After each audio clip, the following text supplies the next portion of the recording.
कुरान करीम ही में है, अल्लाह फरमाता वला यज़रिबना बिअरजुलिहिन्ना, कि कोई औरत अपना पैर जमीन पर जोर से न रखे। ये औरत घर में हो तो चले तो पैर को जमीन पर जोर से न रखे। क्यों?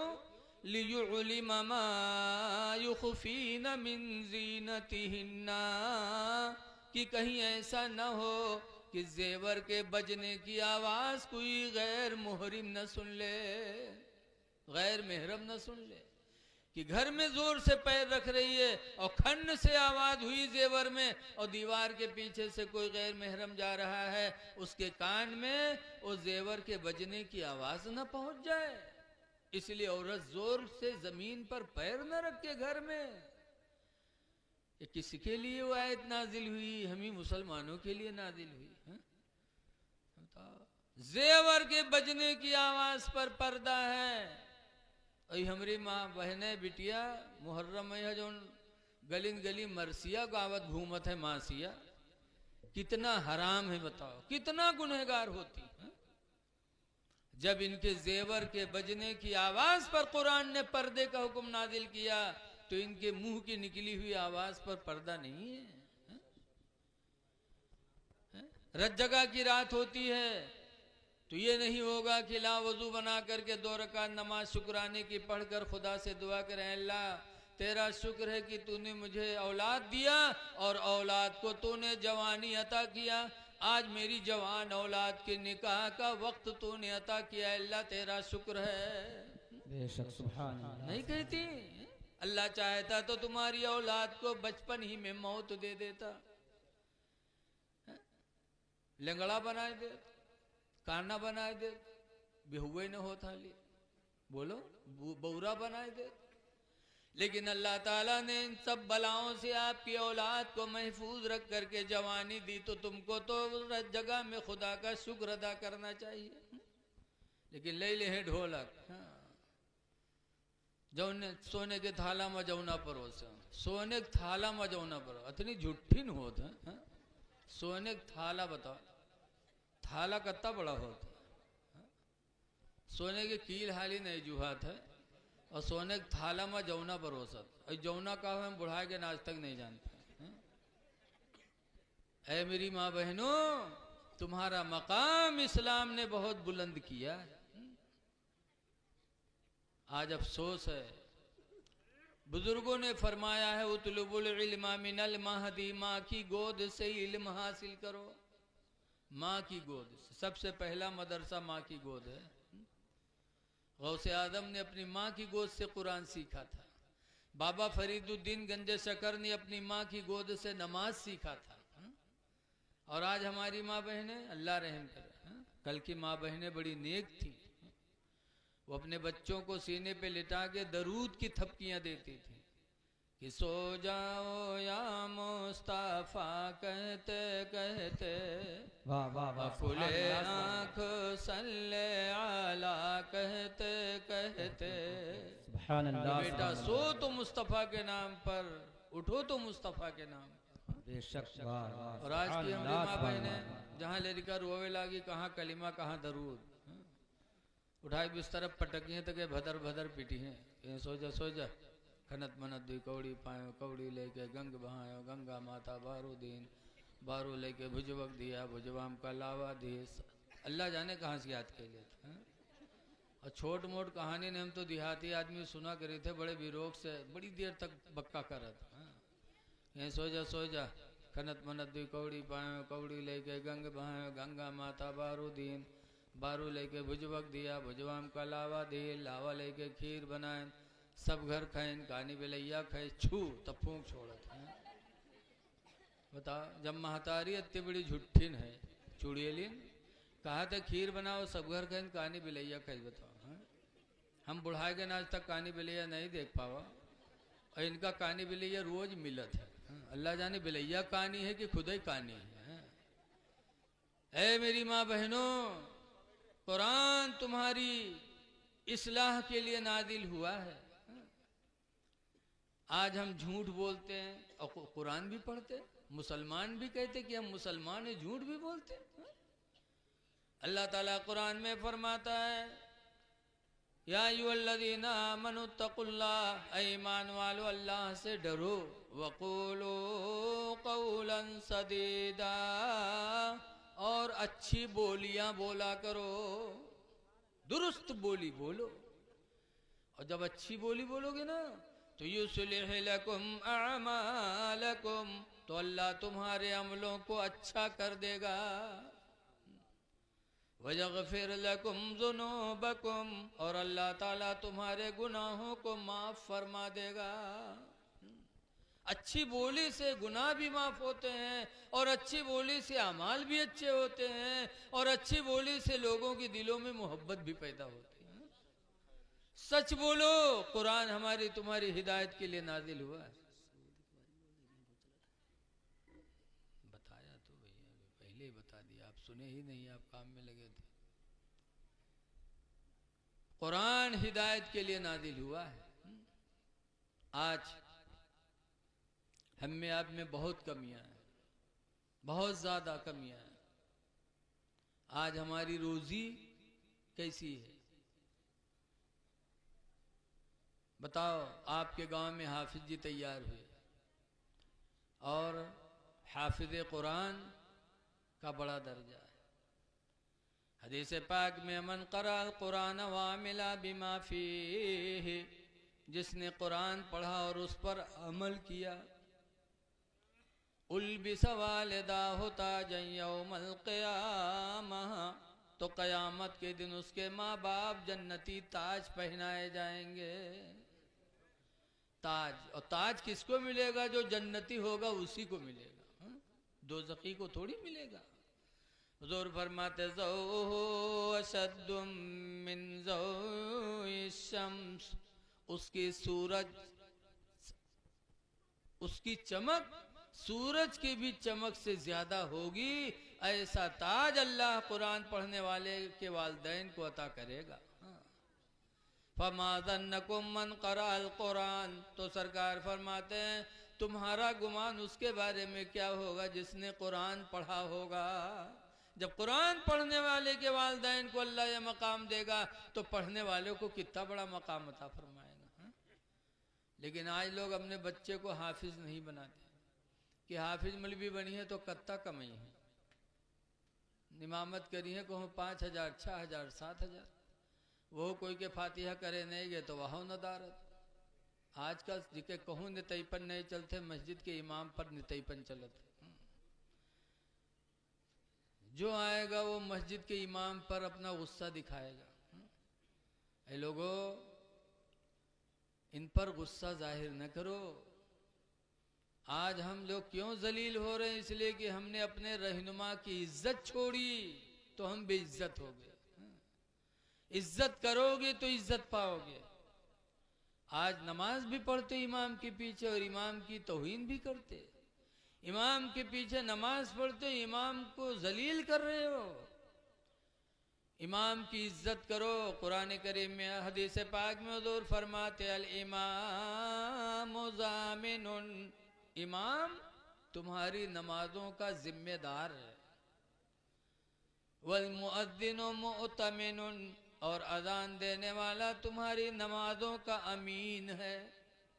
अगर अजान वक्त न हो दई दे और तुम तो जो नहीं होएगा हो जाओ पढ़ लो, तो जब वक्त न हुई तो नमाज हो जाएगी। वक्त का होना शर्त है। इसलिए मुअज्जिन तुम्हारी नमाजों का अमीन है और इमाम तुम्हारी नमाजों का जिम्मेदार है। फिर जो तुम्हारी नमाजों का जिम्मेदार हो उसकी तौहीन करो। मदरसे में मुदर्रिस है तो मुदर्रिस की आप इज्जत नहीं करते। आप सोचते हो कि हमरे 50 बीघा जमीन, हम जमींदार आदमी हैं, मौली साहब आवे हमरे लड़का के तेल लगावे। अरे तो कम से कम तारीख सुनो। बगदाद शरीफ है, वहाँ के एक बादशाह थे हारून रशीद, बादशाह थे। उनके 2 लड़के थे, 2 का नाम था अमीन और मामून। इमाम मोहम्मद का मदरसा चल रहा था बगदाद में, तो बादशाह ने इमाम मोहम्मद को बुलवाया है, कहा मेरे 2 लड़के हैं, लड़कों को यहाँ आ करके दरबार में पढ़ा दिया करो। तो इमाम मोहम्मद ने कहा मेरे पास टाइम नहीं है आने का, मदरसे में भेज दो। तो कहा अच्छा भेज देंगे, अलग से पढ़ाना मेरे बच्चों को। कहा ये भी मेरे पास टाइम नहीं, जहाँ सब बच्चे पढ़ेंगे आपके बच्चे भी पढ़ेंगे। तो हारून ने भेज दिया, मीर मामून को, चले गए। एक हफ्ता गुजरा, नहीं 15 दिन गुजरा, तो हारून बादशाह ने सोचा कि जाए देखे मेरे बच्चे पढ़ते हैं कि खेलते हैं। तो घोड़े पर बैठे और इमाम मोहम्मद के मदरसे में पहुंचे। तो क्या देखा कि इमाम मोहम्मद वज़ू कर रहे थे और वज़ू का आखिरी हिस्सा पैर धुल रहे थे, और बादशाह का लड़का अमीन लोटा में पानी लिए उनके पैर पे डाल रहा था। तो हारून बादशाह ने देखा कि मेरा लड़का पानी डाल रहा है इमाम मोहम्मद के पैर पर, इमाम मोहम्मद पैर धो रहे हैं। तो हारून घोड़े से उतरे और जिस कोड़े से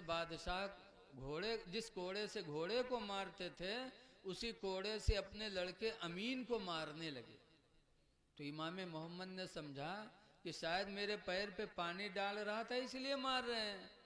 तो कहा हारून मैं उस्ताद हूँ, क्या उस्ताद की खिदमत नहीं की जाती है जो आप मार रहे हो? तब हारून ने कहा हुजूर इसलिए नहीं मार रहा हूँ कि आपके पैर पर पानी डाल रहा है, मैं इसलिए इसको मारता हूँ कि एक हाथ से पानी डालता है, एक हाथ अपने कमर पे रखे है। इसको चाहिए था कि एक हाथ से आपका पैर धुलता, दूसरे हाथ से पानी डालता, तब इसको इल्म दीन की दौलत मिलती। एक बादशाह ने अपने लड़के को ये सहन दिया कि जब उस्ताद के पैर को अपने हाथों से धुलोगे तब तुम्हें अल्लाह ताला उनके वसीले से इल्म अता फरमाएगा। और आज हम लोग तो अपने मदरसा के मुदर्रिस के हैं अपन नौकर समझा जाते। अगर इमाम साहब तुम्हारे लड़का कपड़ा छांट दें तो खुश हुई हो कि मौली साहब हमारे लड़का कपड़ों छांट देते हो, नाक पहुँच दें तो और खुश हुई हो कि नकवो पहुँचत है। ऐ लोगो इमाम की कदर करो, मस्जिद में इमाम हो तो उसकी कदर करो, मस्जिदों की भी कदर करो। आज हम में आप में बड़ी कमियां हैं। सबसे ज़्यादा गिरी निगाह आलिम मौलाना को देखा जाता है। अगर रिश्ता के बात है देखिए दाढ़ी तो कहे जा यार वो मुल्ला है का कमाई का खवाई, कोनो बढ़िया पैंट बूसट वाला ढूंढो, लागत है सब मौलवी मुल्ला भूखने मरत है। हदीस पाक में हुजूर फरमाते हैं अल उलमा व बिहिम युमतरून व बिहिम युरज़क़ून, उलमाए किराम ही के वसीले से बारिश भी होती है और उलमाए किराम ही के वसीले से अल्लाह रोजी भी अता फरमाता है। ये मेरे नबी का फरमान है और उनको हम गिरी निगाह से देखते हैं। याद रखो अल्लाह का वादा है वमा मिन दाब्बतिन इल्ला अलल्लाहि रिज़्क़ुहा, जमीन पर कोई रेंगने वाला जानवर ऐसा नहीं है मगर अल्लाह ने उसकी रोजी का जिम्मा ले लिया है। कोई भी जमीन पे रेंगने वाली चीज है अल्लाह ने उसका जिम्मा ले लिया कि इसको रोजी मैं दूंगा। पुरानी लकड़ी चीरो सकुआ के बीच में हिस्सा निकलेगा, कीड़ा बैठा होगा, कहाँ से उसको रोजी मिल रही है? लेकिन देने वाला अल्लाह। इसलिए हमें अल्लाह की ज़ात पे भरोसा करना चाहिए, सच बोलना चाहिए, हलाल रोजी खाना चाहिए, किसी के माल की तरफ निगाह नहीं डालना चाहिए, और अगर कोई बढ़ रहा है तो हमें देखकर खुशी होना चाहिए। किसी की इज्जत देख करके, किसी का मर्तबा देख करके तकलीफ नहीं होनी चाहिए। हजरत अबू बकर सिद्दीक रदी अल्लाह ताला अन्हु एक दिन जा रहे थे, हजरत अली उधर से आ रहे थे। हजरत अबू बकर देखे तो मुस्कुराने लगे। तो हजरत अली ने पूछा अबू बकर मुस्कुरा रहे हो? कहा क्यों ना मुस्कुराऊं, सरकार ने फरमाया है कि जन्नत में जाने का टिकट अली बांटेंगे, अली टिकट बांटेंगे, जिसको टिकट देंगे वही जन्नत में जाएगा। तो तुम्हारा मकाम इतना बुलंद है इसलिए मैंने तुम्हें देखा तो मुझे खुशी हासिल हो गई। और हम लोग हुए तो नाक मुंह सब सिकुड़ जाते कि के मर्तबा इतना बुलंद होगा। हजरत अली भी मुस्कुराने लगे। तो हजरत अबू बकर कहते आप क्यों मुस्कुरा रहे हैं? तो उन्होंने कहा मैंने भी सरकार से सुना है, सरकार ने फरमाया है कि अली जन्नत में जाने का टिकट उसी को देना जिसके दिल में अबू बकर की मोहब्बत होगी। सुभान अल्लाह, सुभान तो आपका अल्लाह, मर्तबा इतना बुलंद कि जिसके दिल में आपकी मोहब्बत होगी उसी को टिकट मिलेगा। तो सहाबा एक दूसरे के मर्तबे को देखकर मुस्कुराते थे। हमको आपको भी किसी का मकान अच्छा बन जाए तो मुस्कुराना चाहिए, किसी का मर्तबा बुलंद हो जाए तो हमें खुशी हासिल होनी चाहिए। लेकिन आज हम एक दूसरे को जलते हैं। हजरत इमाम आदम अबू हनीफा के पास एक मसला पहुंचा। कूफा में काजी साहब थे, एक साहब अपना घर बनवा रहे थे और अपनी दीवार में झाल लगा रहे थे और पड़ोसी कह रहा था झाल न लगाओ। तो फैसला काजी के पास गया, काजी साहब ने मना कर दिया कि झाल नहीं लगा सकते हो।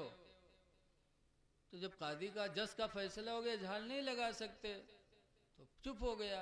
लेकिन आया इमाम आदम के पास, इमाम आदम से कहा मैं अपनी दीवार में झाल लगा रहा था, पड़ोसी ने मना किया, जज के पास शिकायत लेके गए, जज ने फैसला कर दिया कि झाल नहीं लगा सकते। तो इमाम आदम ने फरमाया जाके अब दावा दायर करो जज के पास कि मैं अपनी दीवार गिराना चाहता हूँ, झाल छोड़ दो हम दीवारिये गिरा दे, हम दीवार गिराना चाहते हैं। तो अब अपना घर कोई गिरावे तो कोई रोक दी, गया कहा मैं अपनी दीवार गिराना चाहता हूँ। तो जज ने काजी साहब ने इजाज़त दे दिया कि ठीक है गिरा दो। जब वो दीवार गिराने गया तब पड़ोसी चिल्लाया, कहा अरे अब तक तो झाल लगाता 4 फीट की, 4 ही फीट से बेपर्दगी होती तो पूरी दीवारिये गिरा देते, अब तो हमारा घर पर्दखाना हो जाएगा। तो इमाम आदम के पास फिर वो आया तो कहा अब जैसा तुम्हारा पड़ोसी कहता वैसा कर लो। आज हम घर बनाते हैं तो घर बनाने के टाइम हमें यह भी सोचना है कि हमारे पड़ोसी को तकलीफ तो नहीं हो रही। कुरान करीम में 7 लोगों के बारे में आया कि एहसान करो, वालदैन, यतीम, मिस्कीन और 2 और हैं, वलजार ज़िल कुर्बा और करीबी पड़ोसी के लिए, वलजार बिल वसाहिबी बिल जम्बी ये भी आया है, और बिस्तर के साथी के साथ, पड़ोसी के साथ अच्छा सलूक करो और बिस्तर के साथी के साथ। बिस्तर का साथी कौन है? बीवी। पड़ोसी कौन है? कोई भी पड़ोसी हो, यतीम है, मिस्कीन है, वालदैन है, इन पर आया है बीर का हुक्म। बीर करो, बीर माने एहसान करो, एहसान से उम्र बढ़ती है। अल्लाह कुरान में फरमाते, हुजूर हदीस में फरमाते हैं वल बिर्रु ज़ियादतुन फिल उम्र, एहसान उम्र को बढ़ा देती है। इसलिए लोगों आप हजरात से गुजारिश है कि आपस में एक दूसरे पे एहसान करो, नमाज़ों की पाबंदी करो, कुरान पर अमल करने की कोशिश करो। और आज आपके बच्चे दोनों फारिग हुए, वसी और रिजवान, अभी इनकी उम्र बहुत कम है,